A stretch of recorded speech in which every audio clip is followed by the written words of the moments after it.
Subscribe பண்ணாதவங்க subscribe பண்ணுங்க. அப்படியே பக்கத்துல இருக்க பெல் ஐகானையும் பிரஸ் பண்ணுங்க. தனுசு ராசி நேயர்களே, உங்களுக்கு இந்த சனி பகவானோட வக்ர நிவர்த்தி காலம் எப்படி இருக்கு அப்படின்னு பார்த்தோம்னா, சனி பகவான் இப்போ பார்த்தீங்கன்னா கடந்த ஜூன் மாசத்துல உங்களோட ராசிக்கு 3வது வீட்டில் வக்ரம் அடைஞ்சாரு. 3வது இடம் அப்படிங்கிறது மறைவு ஸ்தானம், அதாவது தைரிய வீரிய ஸ்தானம். அந்த இடத்துல சனி பகவான் மறைகிறாரு அப்படின்னாலும் கூட அற்புத யோகங்கள் அப்படிங்கிறது அள்ளி கொடுக்கக்கூடிய இடத்துல தான் இருந்தார். ஆனால் ஜூன் மாதத்துலேருந்து அவர் வக்கரம் அடைஞ்சு போயிட்டாரா, அதனால் நல்ல இடத்துல இருந்தாலும் கூட சனியால் எதுவும் செய்ய முடியல. சனிக்கே பலம் இல்லை. பலமில்லாத சனி உங்களுக்கு நன்மை செய்ய நினைச்சாலும் கூட செய்ய முடியாத ஒரு சூழல் அப்படிங்கிறது உருவாகி போச்சு. இதே காலகட்டத்தில் குரு 6வது வீட்டில் இருக்க ராசிக்கு 6 குருன்னா ஊரில் பகை அப்படிங்கிறது ஜோதிட வழக்கு. அதுதான், அதை மாற்றவே முடியாது. இப்படி 2 கிரகங்களும் சேர்ந்து உங்களுக்கு சில பிரச்சனைகள் அப்படிங்கிறது தான் இந்த காலகட்டத்தில் கொடுத்துருக்கோம். குறிப்பாக பார்த்தீங்கன்னா சனி பலம் இழந்து போகிறார் அப்படிங்கிறப்ப 3வது வீட்டில் அண்ணன் தம்பிகளாலேயே பிரச்சனை வந்திருக்கும். எங்கள் அண்ணன் நல்லா இருக்கணும்னு நான் நினைக்கிறேன், என் தம்பி நான் நல்லா இருக்கணும்னு நினைக்கிறேன், பங்காளிங்க எல்லாம் நல்லா இருக்கணும்னு தான் நான் நினைக்கிறேன். ஆனால் எனக்கு ஒன்றுனா ஒருத்தர் வந்து நிற்க மாட்டேங்கிறாங்க. எல்லாருக்கும் ஒன்றுனா நான் ஓடி ஓடி உழைக்கிறேன், அவங்களுக்கு ஒரு பிரச்சனைனா நான் முன்னாடி போய் நிற்கிறேன், ஒரு உதவின்னா நான் செய்கிறேன், ஆனால் எல்லாரும் எனக்கு துரோகம் தான் செய்கிறாங்க அப்படிங்கிற மாதிரி தான் தனுசு ராசிக்காரர்களோட நிலை அப்படிங்கிறது இப்போ இருக்கும். அதோட இதே காலகட்டத்தில் பார்த்தீங்கன்னா சனி பகவானோட பார்வை அப்படிங்கிறது ராசிக்கு 5வது வீட்டில் விழுந்துருச்சு, 9வது வீட்டில் விழுந்துருச்சு, 12வது வீட்டில் விழுந்துருச்சு. இது எல்லாம் சேர்ந்து இந்த சனி வக்கர காலகட்டம் அப்படிங்கிறதுல நம்மளை கொஞ்சம் படாத பாடு தான் படுத்தியிருக்கோம். அதாவது 3ஆம் இடம்ங்கிறது நல்ல இடத்துல இருந்தாலும் சனி பலம் இழந்து போயிட்டாருன்னா அவரோட பார்வை அப்படிங்கிறது தலைகீழ் மாற்றத்தை கொடுத்துரும். 5ஆம் இடத்துல அவரோட பார்வை விழுகும்போது பிள்ளைகள் வழியில் பிரச்சனை அப்படிங்கிறத சந்திச்சிருப்பீங்க, பூர்வீக சொத்துல பிரச்சனை அப்படிங்கிறத சந்திச்சிருப்பீங்க, அண்ணன் தம்பி துரோகம் அப்படிங்கிறதெல்லாம் நீங்கள் பார்த்துருப்பீங்க. அதே மாதிரி 9ஆம் இடம் அப்படிங்கிற பாக்கியஸ்தானத்தில் அவரோட பார்வை விழுது அப்படிங்கிறதால சில பேருக்கு வீடு கட்டி இருந்திருப்பீங்க, சொந்த வீடு கட்டணும் அப்படின்னு நினச்சிருப்பீங்க, அந்த பணி பாதியில் நின்று போயிருக்கும். வர வேண்டிய பணம் வந்திருக்காது, இல்லை யாரையாவது நம்பி கொடுத்து பணத்தை ஏமாந்து போயிருந்திருப்பீங்க, கட்டின வீடு யாராவது வழக்கு போட்டு பாதியில் நிற்கும். இந்த மாதிரியான வேலைகள் அப்படிங்கிறதெல்லாம் நடக்கும். இல்லை வங்கி கடனுக்கு விண்ணப்பிச்சிருப்போம், அது வர்றதில் தாமதமாக இருக்கும். கேட்குறவனுக்கு பதில் சொல்ல முடியாது, என்ன வீட்டை கட்டின பாதியில் போட்ட பணங்கணும் இல்லையா அப்படின்னு ஆளுக்கு 4 பேசுவாங்க. ஒருத்தரும் நமக்கு உதவி செய்ய வரமாட்டான், அதை பார்த்து அவங்க பூரிச்சு தான் போவாங்களே ஒழிய நமக்கு உதவி யாரும் செய்ய மாட்டாங்க. அப்படிப்பட்ட நிலைமை அப்படிங்கிறது ஓடிக்கிட்டு இருக்கு.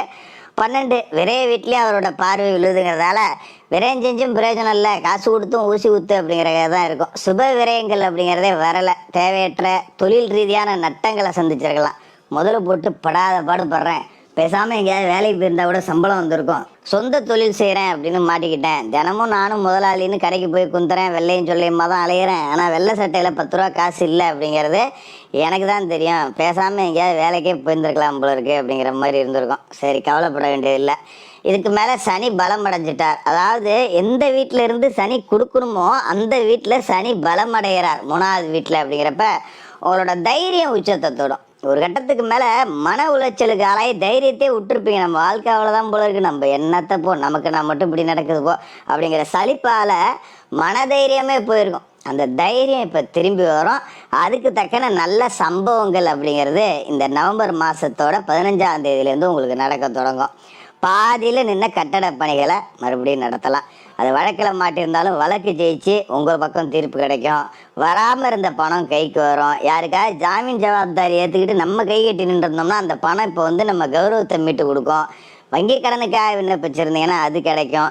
இல்லைனா பூர்வீக சொத்துல ஏதாவது ஒரு மூலையை பிடிச்சி விற்றுவிட்டு மீதி காசை போட்டால் வீட்டை கட்டுண்டா அப்படின்னு சொல்லிட்டு பாதியில் நின்ன கட்டட பணிகள் அப்படிங்கிறத செய்வீங்க. அதுமாரி பிள்ளைகள் வழியிலையும் பார்த்தீங்கன்னா பெருசாக படிக்க வைக்கணும்னு ஆசைப்பட்டேன், பெருசாக போகணும் பிள்ளைங்கன்னு நினச்சேன், அது எங்கே இப்போ அதுவும் பாவம் கஷ்டப்பட்டு தான் படிக்குது, ஒரு போட்டித் தேர்வுக்கு எழுதிக்கிட்டு இருக்கு, படாத கஷ்டம்தான் படுது, பலன் கிடைக்க மாட்டேங்குது, பிள்ளைவோ கஷ்டப்படுது, ஆனால் நமக்கு ஒன்றும் பிரயோஜனம் இல்லை, பார்க்கவும் கஷ்டமாக இருக்கேங்கிறவங்களுக்கெல்லாம் பிள்ளைகளுக்கு நல்ல வேலை கிடைக்கக்கூடிய அமைப்பு அப்படிங்கிறதும் இதே காலகட்டத்தில் கிடைக்கும். அதுமாரி திருமண தடை இது ஒரு பெரிய பிரச்சனையாக தனுசு ராசிக்காரர்களுக்கு இருந்திருக்கும். எங்கே போய் வரம் பார்த்தாலும் நானும் 25 பொண்ணு பார்த்துட்டேன், 30 பொண்ணு பார்த்துட்டேன், 40 பொண்ணு பார்த்துட்டேன், எங்கே போனாலும் ஏதாவது ஒரு தடை, இல்லை ஜாதகம் செட் ஆகலை, நான் பொண்ணு பார்த்த காசுக்கு 2 கல்யாணமே பண்ணியிருக்கலாம், அவ்வளோ காசு செலவு பண்ணியிருக்கேன், ஊராக அலைஞ்சிருக்கேன், ஜாதகம் பார்த்துருக்கேன், இப்படி தான் நடக்குது அப்படின்னு ஒரு பக்கம் ஆம்பளைங்க, மறுபக்கம் பொம்பளைங்க. வர்ற மாப்பிள்ளைக்கு காப்பி பச்சை சுச்சி செஞ்சு கொடுத்தேன், எனக்கு ரொம்ப வெக்கமாக போச்சு, இதுக்கு மேலே கல்யாணமே வேணாண்டா அப்படிங்கிற மனநிலை கூட வந்திருப்பீங்க. அப்படிப்பட்டவங்களுக்கெல்லாம் திருமண தடை அப்படிங்கிறது நீங்கி திருமணம் நடைபெறக்கூடிய யோக அமைப்பு அப்படிங்கிறதையும் சனி கொடுக்குறாரு. என்ன ஜோசியரை எல்லாம் நல்லதாக தான் சொல்கிறீங்க, ஆனால் ஒன்றும் நடக்கிற மாதிரி தெரியலையே அப்படிங்கிற மாதிரி உங்களுக்கு ஒரு அவநம்பிக்கை தான் இருக்கும். ஆனால் 15ஆம் தேதிக்கு மேலே நடக்க ஆரம்பிக்கும், நீங்கள் பார்க்கலாம். ஒரு பின்னடைவு என்ன அப்படின்னு நாம் பார்த்தோம் அப்படின்னாக்க, சனி பகவான் வந்து இப்போ உங்களோட ராசிக்கு 3வது வீட்டில் வக்கர நிவர்த்தியாகி நேர்கோட்டு பயணம் அப்படிங்கிறத 4வது வீட்டை நோக்கி தொடங்கிட்டார். அதாவது அர்த்தாஷ்டம சனியாக போக போகிறாரு. அதுக்குண்டான சேட்டைகள் அப்படிங்கிறத லேசாக சனி பகவான் வந்து இப்பயே காமிப்பார். இந்த அர்த்தாஷ்டம சனி என்ன செய்யும் அப்படின்னு பார்த்தீங்கன்னா, உங்களோட உடல் ஆரோக்கியத்தை கெடுக்கும்.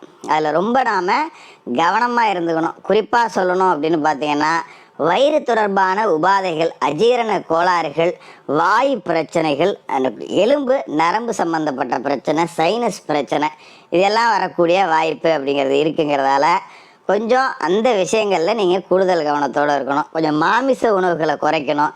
எண்ணெய் காரம் கொழுப்பு மசாலாவெல்லாம் குறைக்கணும். இதெல்லாம் குறைச்சிட்டு கொஞ்சம் சாத்வீக உணவு முறைகளுக்கு மாறணும். ஒரு காய்கறி, பழம், கீரை இந்த மாதிரி எடுத்துக்கிறேன், நல்ல உடற்பயிற்சி செய்கிறேன் அப்படிங்கிற மாதிரி பார்க்கணும்.